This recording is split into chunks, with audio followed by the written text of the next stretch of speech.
My girlfriend ditched me to go clubbing with her friends instead of taking me to the hospital, so I'm leaving my heart in the ER and ditching this relationship. I, 22M, have been with my girlfriend, 22F, for 5 years. We've been together since high school, and until recently, I've always considered her to be my future wife. I even bought a ring and was planning on proposing over the coming months, but now I'm not so sure. Last weekend was my girlfriend's best friend's birthday. She and her friends booked a private lounge at a club, and I didn't go since I wasn't invited. I hate clubbing and things associated with that anyway, so I didn't really care. I was actually looking forward to spending an evening alone and just binging Netflix or something. Well, my girlfriend left around 9 p.m., and I just crashed on the couch and watched some YouTube. Around 11 p.m., I started to feel this distinct stomach pain, sort of like the same pain you experience when someone hits you in the forbidden lower half. It wasn't bad at first, and I just thought my body was playing some tricks on me, but in the span of about 5 minutes, the pain just kept getting worse and worse until I was basically stuck in the fetal position on the couch. Initially, I just thought the pain would go away, but then I took a look under my pants, and it felt like my right marble was starting to swell. The moment I tried to get up and grab my phone to inspect whatever the hell was happening to me, I just collapsed to the floor. That was probably the worst pain I've ever felt in my life. Imagine being pelted in the forbidden zone over and over again. It was like that, constantly. I did manage to crawl to the table next to the couch to get my phone, and I immediately tried calling my girlfriend, but she declined my call. I then texted her that something was wrong and she should come home immediately. The club she went to is like a 5-minute walk from our apartment, so I just put the phone down and started throwing up because of the pain. After throwing up for like a minute, it felt like the pain started to cool down a bit, and I grabbed my phone again, and that's when I saw her response. She just replied with, "What is it?" with the unamused face emoji. I tried calling her again, but as expected, she just declined again. I then texted her that I need to go to the hospital now. She then asked for what, and I just replied with my marbles hurt. I then just dialed emergency services. I explained my situation to the emergency responder, and she asked if there was somebody who could drive me to the hospital, and I stupidly said yes. I thought my girlfriend would be home soon, and she would drive me to the hospital. I felt embarrassed to call an ambulance because my marbles hurt. After I told the emergency responder this, she then told me that she would call me again in 10 minutes to make sure I was being driven to the hospital. I then put down the phone and went back to vomiting on our carpet. Again, after the pain went away for a bit, I checked my phone and saw that my girlfriend just responded with laughing emojis. I again tried to call her, but as expected, she just declined again. She texted me that this wasn't the time to play games, and she then told me that if I texted or called her again, she would block my number. I again tried calling her, but she declined again, and when I tried calling her a second time, I realized she had actually blocked me. I went back to curling up on the floor, and now I started shivering. At this point, I didn't care about being embarrassed and just called emergency services again and asked for an ambulance. It felt like an eternity, but the ambulance eventually came and rushed me to the hospital. I don't remember much of the surgery since I was sedated, but I remember waking up eventually, and my right marble was being stitched together. The doctor informed me that the cord next to my marbles was twisted, and I was extremely lucky to reach the hospital in time. I could have easily been forced to surgically remove my marble. I checked my phone and saw the missed calls and messages my girlfriend left me. In summary, she came home from clubbing and smelled the vomit in our apartment. When she saw the vomit on our carpet, she got mad and tried searching the apartment to find me. When she realized I wasn't there, only then did it hit her that I was actually being serious. I just texted her which hospital I was staying in and my room number, then went to sleep. I woke up the next morning and saw my girlfriend sleeping on a couch next to my bed. After she woke up, she started overwhelming me with apologies. She thought I was joking, that I was trying to ruin their night, etc. I didn't have the energy to argue, so I just kept quiet.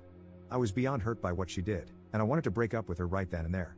Why would somebody ignore messages where their partner is begging them to come home? Not only that, she stayed in the club until 3 a.m. and didn't even consider going home to check on me. She did stay with me in the hospital for the remaining 2 days I was admitted there and did take good care of me, but I was still beyond pissed at her. Ever since coming home yesterday, I've been wanting to dump her, but at the same time, I feel like she genuinely thought I was joking and made a mistake. I feel conflicted and don't know how to proceed in this situation. Update 1.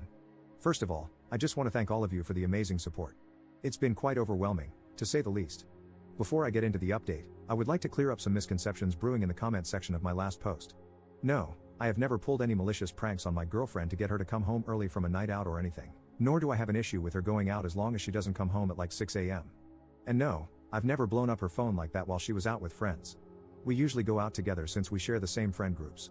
Here are mine and her messages from WhatsApp as it happened since people thought I just texted her my marbles hurt or something. First, she declined the 2 initial calls I made to her. Then I texted her name, "Please come home, something is wrong." She texted back, "Ha, can't talk right now, what is it?" with the unamused face emoji. I tried calling her again, she doesn't pick up. I need to go to the hospital. Ha, what?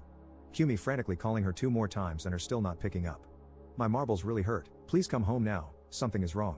She sends back 6 laughing face emojis. I tried calling her again twice after calling emergency services. I swear, don't bother me again or I'm blocking you. Let me freaking enjoy my night out. I tried calling her again twice and got blocked. At this point, the pain was too bad to try anything with her anymore, and I just called an ambulance. Her next message after unblocking me at 2 a.m, "Op, why the hell is there vomit in the living room, and where the hell are you? Why is the front door unlocked if you left somewhere?" She then went into a full mental breakdown as she realized I was serious about going to the hospital and sent over 70 messages afterwards. Yes, it was stupid of me to expect her to drive me to the hospital since she was drinking, but again, in that type of pain, you don't think clearly. I think I needed her more for moral support, and I did it out of pure instinct. Not immediately calling an ambulance was also stupid of me. I was in a lot of pain, but stupidly at the time thought that whatever I was going through would eventually calm down, and driving to the hospital would be better than calling an ambulance. Also, in hindsight, being embarrassed about calling an ambulance over my marbles was definitely also really stupid. The amount of mental gymnastics some of you did in my comments to paint me as some sort of dweeb or emotionally needy person for bothering my girlfriend was truly mind-blowing to me. I promise you if my girlfriend was in my position and I ignored her, none of you would be defending me. Now for the update, thank you to all those who wished me a speedy recovery. I'm doing much better now. Not being able to go to work for the next 3 weeks is definitely a bummer though. I work for my dad's construction company, and my job requires lifting a lot of heavy weights. I'm also prohibited from having any bedroom intimacy for the next 2 to 3 weeks as well. I might have also developed some trauma due to the pain, and I randomly get the same sensation again, and I get super anxious until it goes away. As for me and my girlfriend, it's complicated. As so many of you and my mom told me, 5 years is definitely a long time to throw away without having a proper conversation with her. So I did just that. I told her how hurt I felt by everything and mentioned the following points: her ignoring my messages and declining my calls. Yes, clubs are loud, but where I'm from, there are areas where you can definitely have a conversation over the phone, blocking me after I tried calling her not checking on me once, even though the club she went to is only a 5-minute walk from our apartment, and her being angry about the vomit instead of being concerned. After hearing all that, she got defensive and told me that I could have conveyed my situation better and that she genuinely thought I was joking. She was drunk and wasn't thinking clearly. She also told me that it couldn't have been that painful and I was over-exaggerating. I then told her yes, I could have phrased my messages better, and I apologized for that, but I described the pain I was in and told her that I barely had the strength to text her, let alone send her a detailed description of what was happening to me, and definitely couldn't think straight throughout everything. After hearing what I said, she started crying and apologizing for what she did. She told me if she knew how serious it was, we wouldn't have been having this conversation. She then also apologized for her being mad over the vomit. According to her, she was drunk and tired and was just expressing frustration. I then asked her why she thought I was joking and if she was cheating on me, because this was seriously out of character for her, hence why I immediately trusted her with this. She started crying harder, and she looked like I just slapped her in the face. She told me that she just thought I was being insecure about her being in the club with a bunch of guys, and no, she wasn't cheating on me and would never do something like that. We then hugged for a solid 10 minutes after that. The next part was really hard for me, but I told her I need some space to gather my thoughts and told her she needs to stay with her parents for the time being. She immediately started having a mental breakdown and asked if I was breaking up with her. I told her I wasn't sure and needed time to see if I still trusted her after all of this, and what she did was beyond disrespectful. How could I trust someone with my life after they pulled something like this? I then told her that we are young and this mess was mostly caused by our immaturity. This entire situation was an important life lesson for the both of us regardless of if we stayed together. After begging a bit more, she then put her head down and started packing a few essentials. Before leaving, she told me she would be willing to do anything to make up for this and that I could take as much time as I needed. She then gave me a big kiss and left. That was 2 days ago, and this is where we currently stand. I still give her updates on my healing, but besides that, we don't contact each other. I'm really torn right now. I still don't have that trust in her, but her owning up to her mistake shows that she knows she messed up and is remorseful. This is definitely something out of the ordinary for her, but there will have to be major boundaries and new rules set. I can think of the following.